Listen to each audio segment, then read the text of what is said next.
Welcome to the Lost Signals Discusses Literature, where we apply the revolutionary Mott skill to classic and contemporary works of prose. So, join us once again, won't you?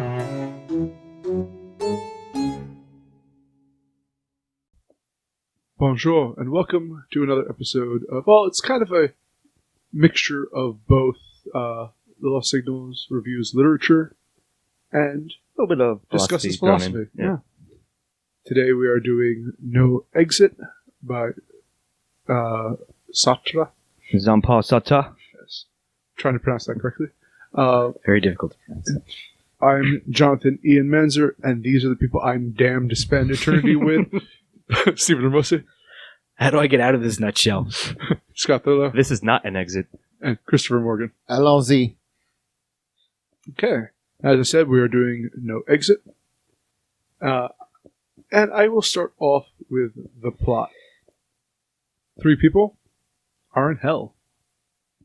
Estelle, Inez, Garçon, and they're waiting for the torture to come, but they swiftly find out. The torture was in them all along. The torture was in them all along. In a way that each of them represent to one of the other a torture that they have to that they're stuck forever, like being unsatisfied and being able to, and not being able to satisfy one of the members of that group.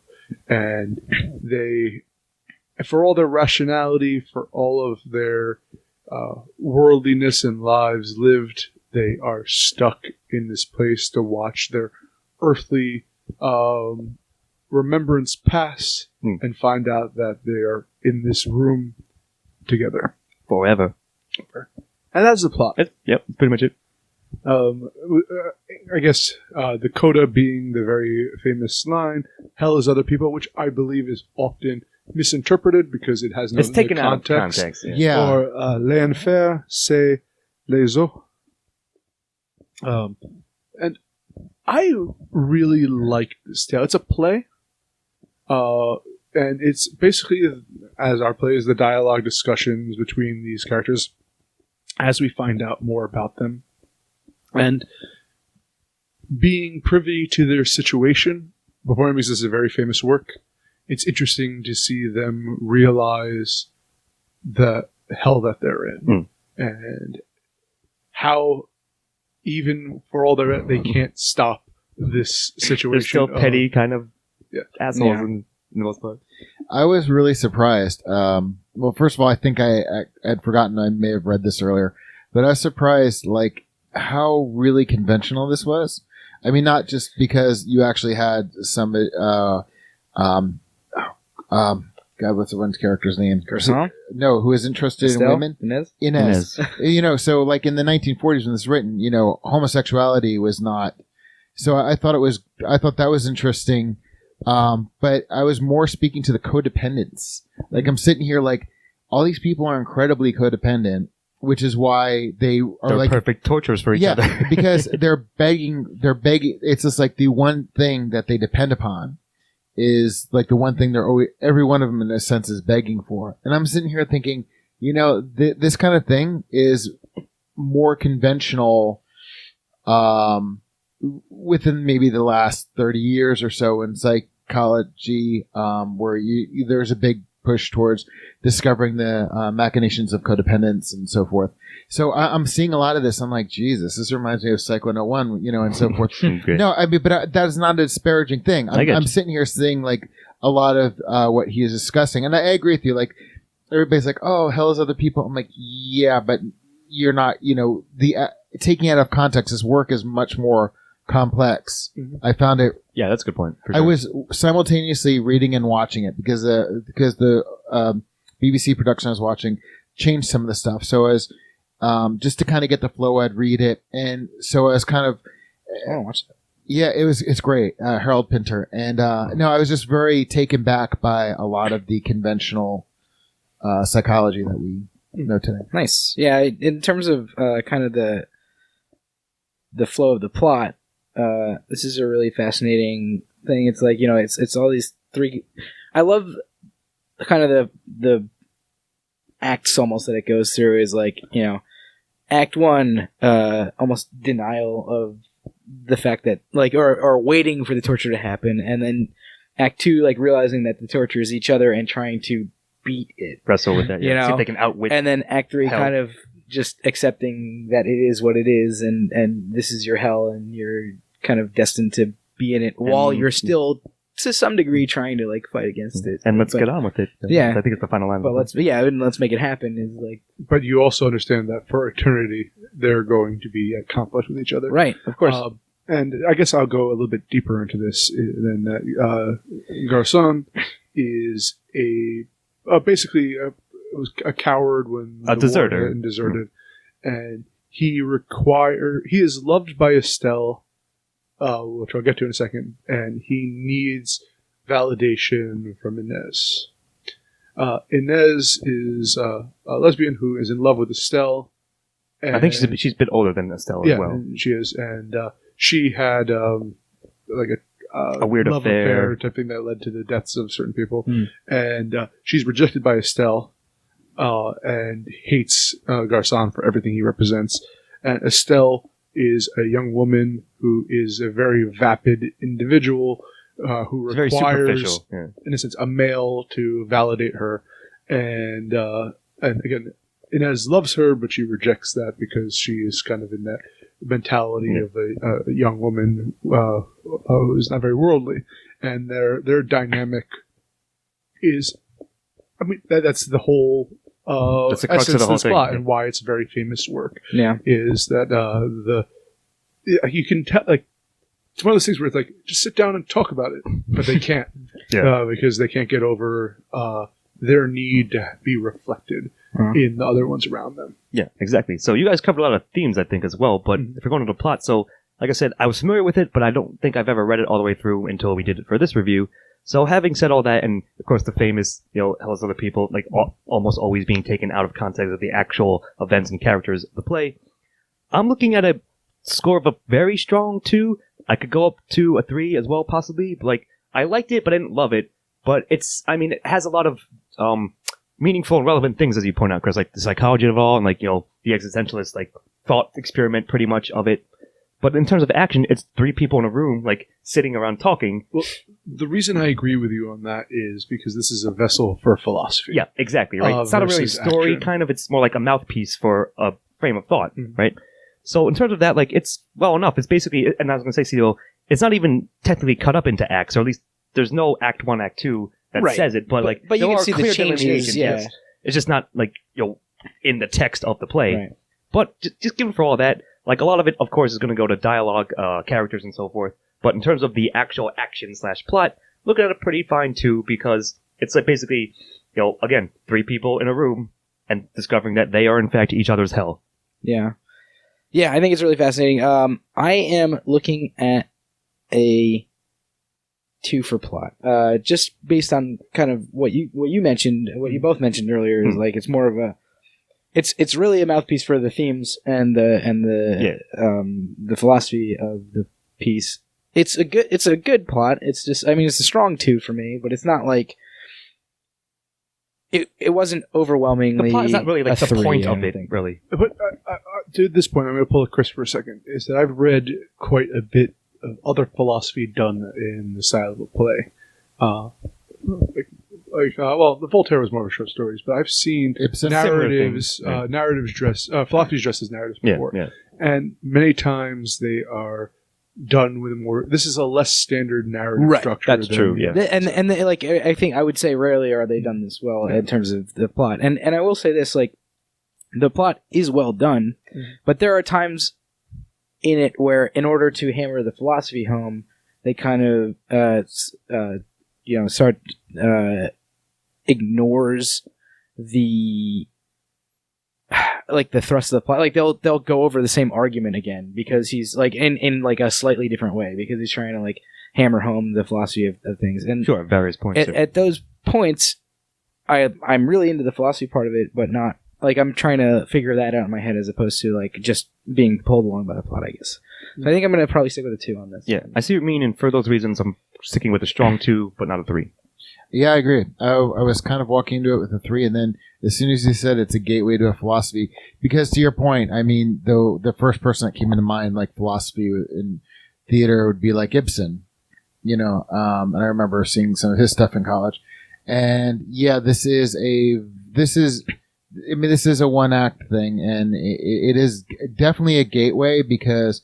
And I guess we'll get to this in themes, when Steve-O kind of brought up that this is cut in acts, like in the stages of grief, I immediately looked it up to try to get a timetable when that was, which On Death and Dying was released in 1969, and this is 20 years ago. But what I'm saying is the fact that it is a gateway to something else is a perfect is a perfect way of describing this. I would say Beckett is a good example of that's a good call. Better narrative while still trying to impart philosophical ideas. Anyway, good comparison. But speaking of philosophy, what were you giving it, by the way? I'm giving 2. Okay. Stephen, on to you.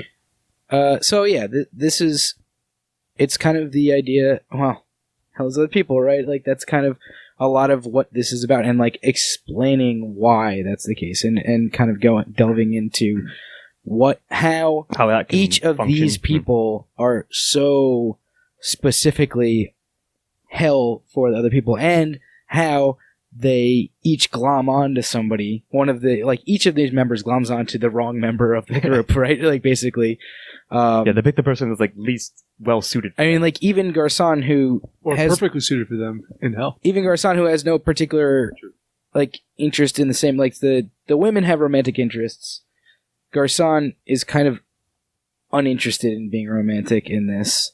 Well, like he sort of half-heartedly goes along with it. He does like as much. He needs Inez's like validation because he views her as the smarter of the two of them, and he wants to be viewed as like an intelligent person, and so not a coward. He tries to convince her of his way of thinking and like logic her into it. And with Estelle, he's just kind of like, whatever, yeah, baby, I'll do whatever you want, sure, why not?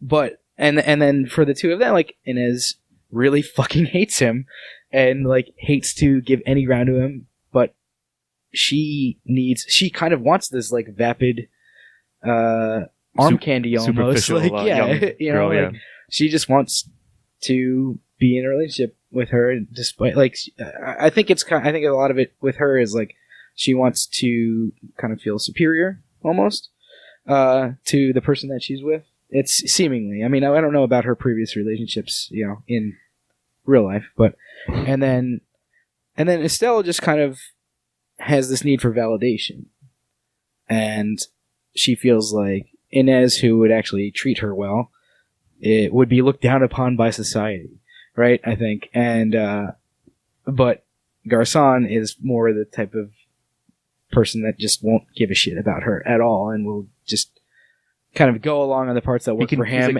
just say screw you for the other parts. So there's like this really fascinating triad that he develops in this play that really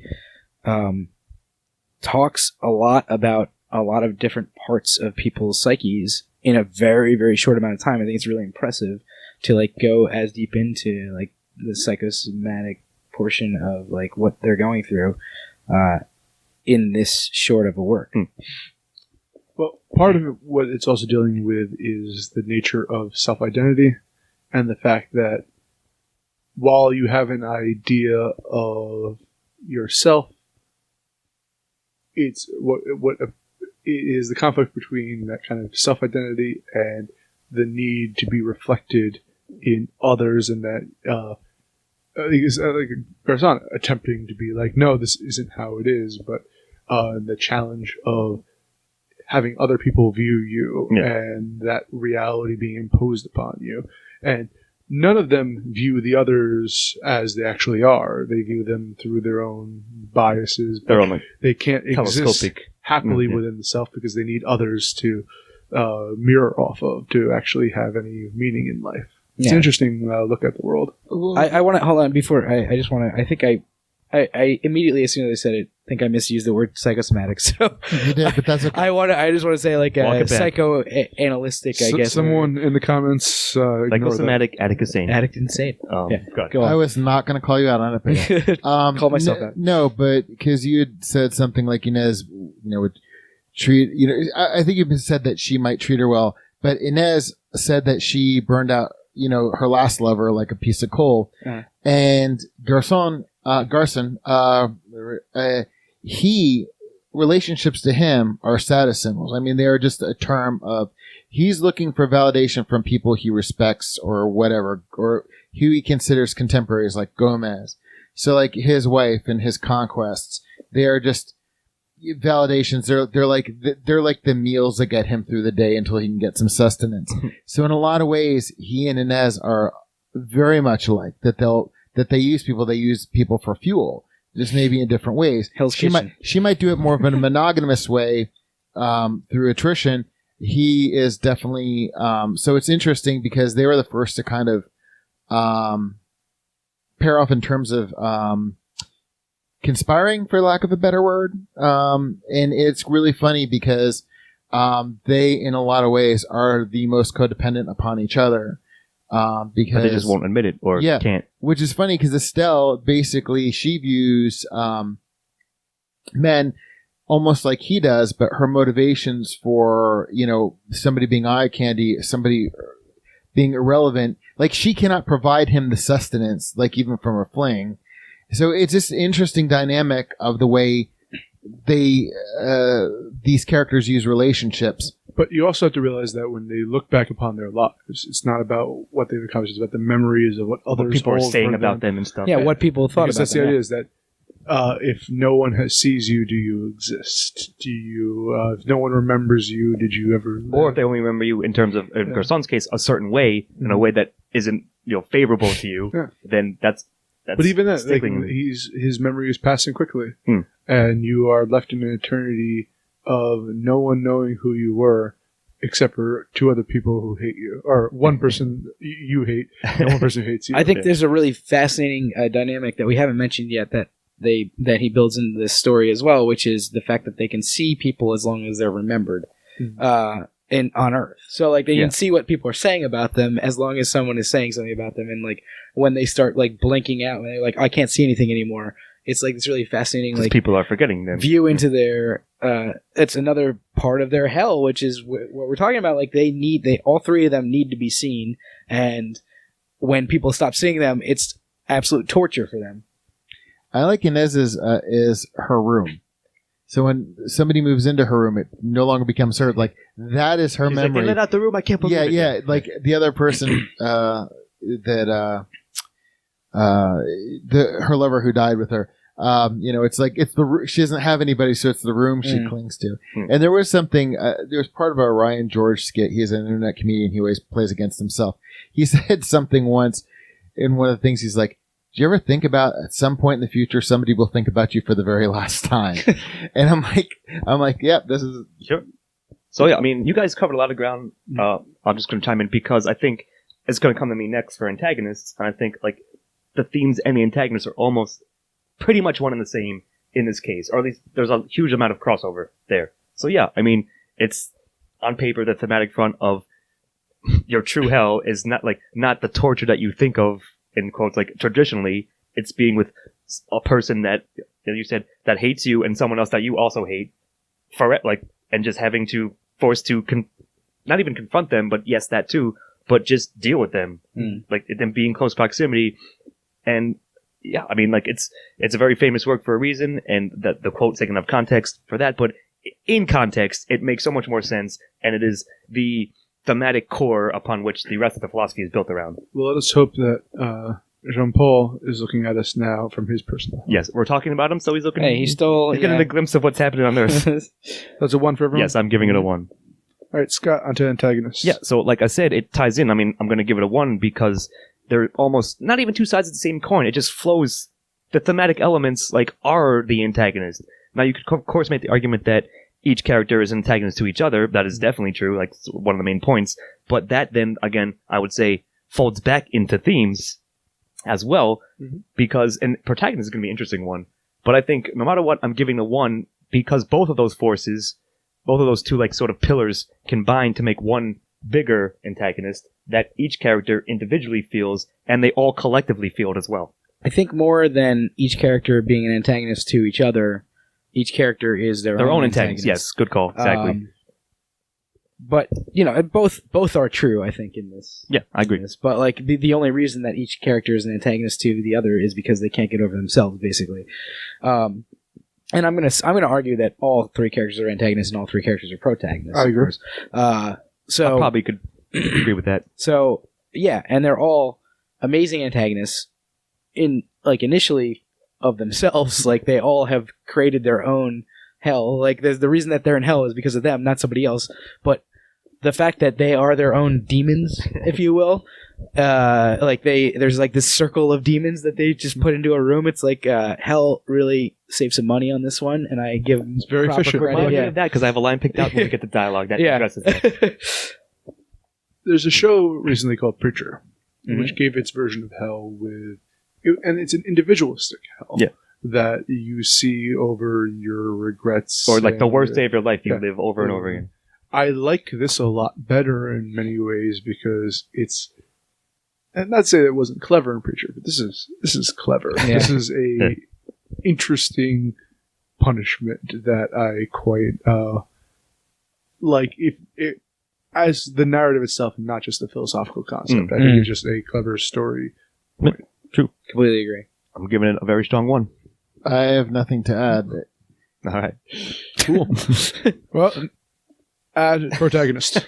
Okay, I don't remember if it was Steve or Scott who said it, but I'm glad you said it first because I was going to say antagonist and protagonist, the same all the 3 same, yeah. people. I just, it's funny because we could dissect this thing and talk about themes, and obviously every character and everything comes back to themes, so it's kind of, Yeah, that's kind of what I was yeah, getting at as well. it's this weird circular logic. It's kind of like we're in this, literary narrative. You're in a Mobius strip philosophical hell. or Boris of Yeah, Hell. exactly. We're no, but I'm going to give them all a 1 for the exact same reasons we gave them all a 1 for being antagonists, because they're antagonized by their lives, and their lives informs their characters, and they're all protagonists because of their experiences and what they're doing now, which is also what makes them antagonists. So Another part of why I think this play is kind of brilliant is like, yeah, they're all very. We spent this whole podcast so far talking about why these people are kind of shitty, but they also are at least relatable enough. Like I think all 3 of them are at least relatable That's enough true as well, yeah.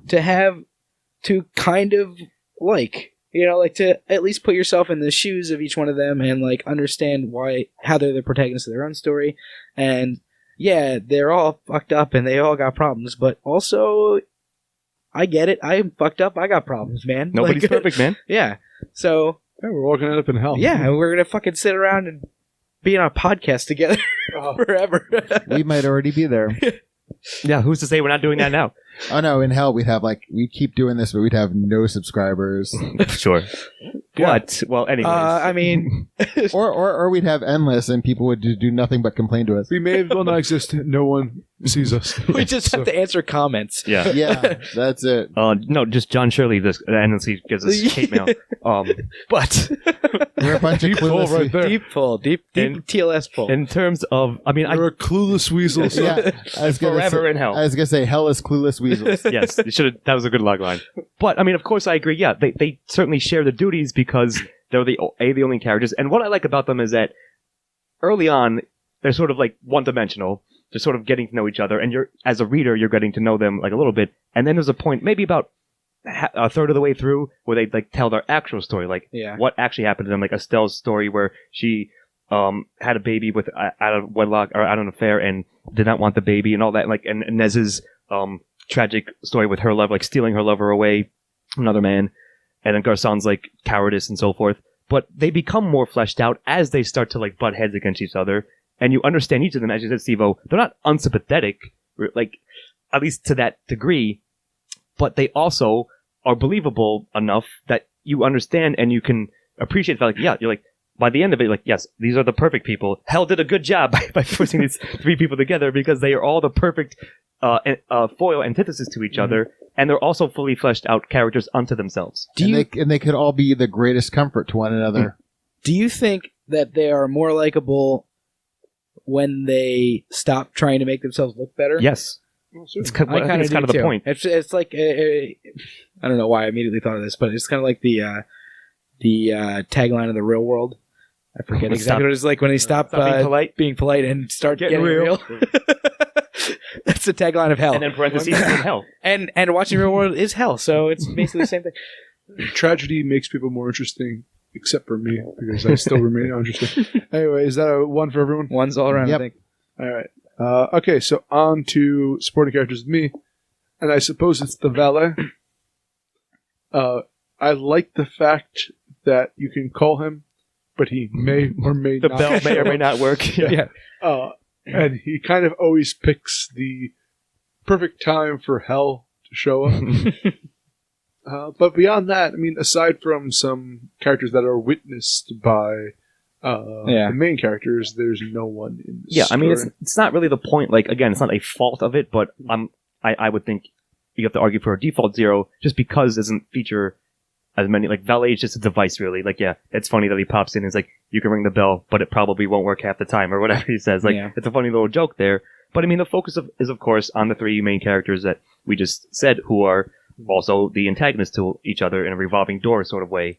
So in this instance, it's not the intent of the work. It didn't need any side characters. It's exploring this single aspect, this situation. So just a default 0 because of that fact, because of the nature of this play. Yeah, I think he's kind of the personification of hell itself, like of what this is going to be. And like that being said, I don't think he's a super interesting character on his own. He's not really supposed he's to an be. interesting facet of hell, but I don't think I'm going to give supporting characters That a credit. 1 for him.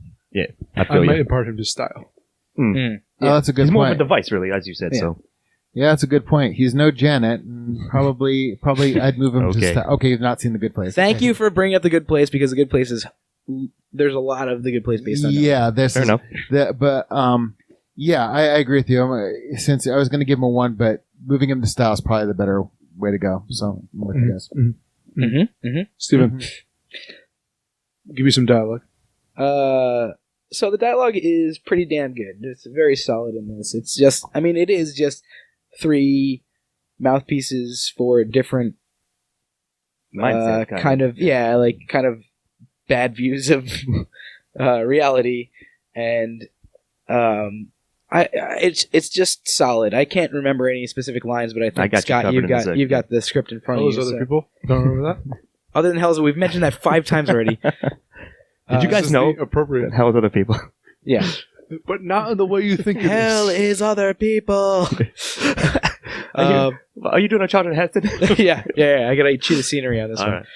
right. I would love to see Charlton Heston in No Exit as Garcon. So Green, no exit. Actually, I think they should make Charlton Heston the valet. Anyway, Go ahead. yeah. So I really enjoyed the dialogue. It was solid throughout, very gripping, and that's what you would expect from a play that has been this lauded for this long. Yeah, I mean, like, of course, the dialogue is the core central, like, device that and by which Sajay is imparting all this stuff. And yes, of course, it's a translation. It's from French, but I got a couple lines for you. This is the one I had picked out from earlier when they're discussing, like, when they figure out that they're supposed to be each other's torturers. Inez goes, "Oh, it's obvious what they're doing. It's an economy of manpower or devil power. Like, it's the most like efficient way to do it. Like, they don't need a torture. Yeah. These people can be each other's torturers." Right? There's and a couple of, like, many other little sort of clever-ish, like, almost like you might say Sorkin-esque kind of shit, like, where they're, like, jabbing each other back and forth. Yeah. And especially towards the end, which sort of ramps up the tension there. But yeah, I mean, like, the core of this play is all Or dialogue. Sorkin, Sattva's. Yes, clearly. exactly. Yeah, no, I like that. I mean, I have a couple lines highlighted. It's just that I happen to have that one when you mentioned earlier. But I mean, of course, this is going to live or die upon its dialogue, and I think it's obviously like the standout point of it, because if it was shitty, we wouldn't remember. Like, a la the meta thing, if it was bad, no one would remember it. I mean, we'd be talking about the 3 other plays that are in my book. it. Yeah. No exit and 3 other plays, right? lives. Oh, that, right? Yeah. Right? That says it all, really. But no, I think the dialogue is very strong, of course, and it needs to be. And I think each character has their own distinctive voice, which I think is an important part of it, that you can tell, like, once you get a bit familiar with each character, you're like, okay, that character, and Nez would say that, like, in that manner and so forth. Oh, and Nez. Yeah, and etc. So yeah, I mean, dialogue's really strong. If it wasn't, it wouldn't work. It would fall apart. So Exactly. But I'm also going to, 99% of this is dialogue. I'm actually going to say my favorite line, which I think could be an endless discussion upon itself, is the last line of it where Garson's like, well, let's get on with it. well, yeah, then." it's like, all I mean, right. it's just, there's so much you can, yeah. It says just, so fucking much. that says so much. Yeah, I mean, you're right. if there was, even if this wasn't all dialogue and or shitty, that thing would, I mean, it's absolutely perfect line. So a great way to end the piece. I agree. Okay, Scott, Yes, sir. what about the style? So this one's a little tricky. Like, it sort of ties into dialogue. There's nothing wrong with it. Like, even that's not really what I want to say. I'm probably going to give it a 1, although I don't think it's very straightforward in a sense. There's nothing, like, fancy about it, but it also isn't dumbed down. It's just, like, it's, again, what these characters need to be saying in order to facilitate this, again, philosophical thought experiment, pretty much. Or at least, just for him to present his views via the characters. So, yes, of course, we're not reading it in native French. It's translation, but it was fine. Like, there's nothing wrong with it. I didn't feel like anything was odd. I think it's a good translation, but I don't know what to compare it to. So I think maybe it ties in, like, dialogue and style is sort of, again, intertwined in this case. So if I give dialogue a 1, I'd probably have to give style a 1. Like, it'd be weird to do it the other way. Like, weird to give 1 and not a 0, so... I'm going to make an argument for the fact that he does give, in a sense, descriptions of what's on the set as well. Yeah, So you that's have, true. like, Just like they have a the kind of a tacky, Yeah. I guess a ornamental kind of old style French yeah. thing. It's the Second which Empire room, I I don't believe. think Yeah. either of them, There's like none a- of them like it. Yeah. Like They're like, this is gaudy furniture. Like, this is terrible color. Yeah. there's 3 couches. Oh yeah, for- and somebody wants one couch, but somebody's already sitting Yeah. on that couch. Yeah. So It she's doesn't- like, Estelle's It like, doesn't I match can't, Estelle's I can't dress sit on that couch. or whatever. Yeah, yeah. And there's also, like, you made a good point. There's a mantelpiece, but it's not a mirror. And at some point, they desperately want to have a mirror, like, as tying to the theme of self-reflection. They don't even have that. So, like, they're sort of tortured with that as part Well, of the and set dressing. the mantelpiece too heavy to move, and like Yeah. all this kind of. It's all just asshole stuff because they're in hell. And the valet again, another asshole thing. Like, Yeah. may work, it may not. Yeah. Yeah. I think one of them stabs another with a paper knife? Yeah, and just doesn't because they're It in doesn't- hell. they're like, what are you doing? We're already dead. Yeah, so you're right. Like, that's a good point that the stage directions do add a little bit, like, of on top of the actual dialogue to sort of formulate the a very solid style, and they go hand in hand, I think, in this case. What I really kind of love about this style in this is like it makes me think about so many other works that I've seen that it came out afterwards, right? But like one of the immediate things I thought about was the Black Lodge from Twin Peaks, Well, nice one. and like did I not, almost but I like it. imagined that room in like that style, like right Yeah. away, and like I like that. it brought on because I saw this play years and years ago, but when I read it again just now, or a week ago or whatever, I was immediately like imagining things from Good Place, which I've been watching, and almost even like Downton Abbey for some reason. Like, It does have the feel of like the salon, yeah, that kind of Like the parlor room or whatever. Yeah, Sato would have I imagine from what I know of him, not like the whole bougie salon thing. Being stuck in one of those with those Like, people. and Right. the tackiest one possible, as you mentioned. so it's like really fascinating. It's like immediately, even though this work existed before all the like things that I'm putting on it, like it immediately brought up images of those things, yeah. like as I was reading it. And I think that speaks really highly to the style of it, and just the fact that like it's written in such a way that you immediately put your previous like experiences in film or whatever, or plays or whatever, Any medium on really, top yeah. of it, like right away, and almost make it like, oh, it's your like what would be hell for you? You know, like like put that onto it, and like, but give a slight description of what it is, but also like allow the reader to like put their style or their specific style of hell like on top of what this is. At least that's the way I kind of I feel you. I'm any kind of play like this where it's I love, like, one of my favorite movies is Glengarry Glen Ross, which is a play, and it's all dialogue. It's all dialogue. So good. And anything like this where it is just dependent upon dialogue, because we live in a world where there's so much viscera, and to have so much be said through conversation is one of my favorite, in any show, movie, play, where you have this kind of dialogue where that's so dialogue driven, without any like pretense. I mean, the characters themselves have an element of pretension about them. Of course. So stylistically, this is definitely in the ballpark for me.